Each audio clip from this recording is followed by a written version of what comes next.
Meantime, Oregonians are making sure that their voices are being heard. Our Celine Stevens is live at the ICE facility today, where a few people have been gathered all day. Those numbers expected to grow as we get later into the evening. Celine? Stephanie, no, it was pretty quiet out here earlier today. Only a handful of people in addition to a few legal observers. But if you look behind me right now, we do have a bit of a growing crowd. A lot of people with signs, some people in costume. But we are expected to see more people head down to the ICE facility due to a planned march as people continue to make their views about yesterday's shooting known.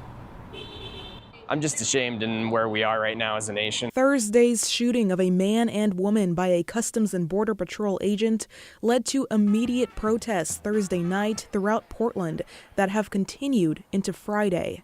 It's tragic, and we're becoming more and more divided when we need to come together and say enough military action, goodbye federal agents. We can handle the situation. Although it was only a small crowd present Friday morning at the Portland ICE facility, they never should have been here in the first place. Portland has control of the situation. The passion from some Fascists! Was still there. This is not the country that I served anymore. They've completely abandoned people, veterans, and just all Americans all over. It's a travesty and a disgrace. David Prislak was initially on his way to Portland from Medford to protest the ICE officer who shot Renee Good in Minneapolis. When I got into town is when I heard about those two people getting shot in Portland, here.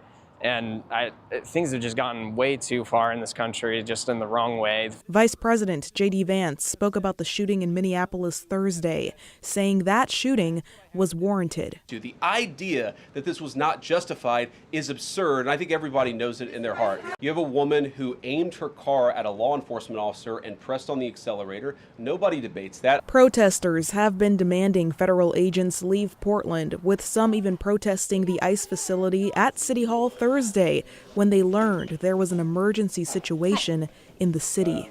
What I can report is that recently, within the last couple minutes, there's been an emergency in Portland. The mayor's on the right now with police, including ICE. Something's happened. So which Portlander did they kill today then? Brenda with the Portland Immigrant Rights Coalition says, we are seeing an agency and officers who are operating in a way without any fear of reprisal, and it's scary. DHS and Portland police say the two people involved were tied to a Venezuelan gang. Brenda says, I would say that there has been a lot of information that comes from this administration. I'm not saying what they're saying is misinformation now, but I wish I could have faith in an administration that says they're going to investigate it fully before pointing fingers at anyone else but themselves.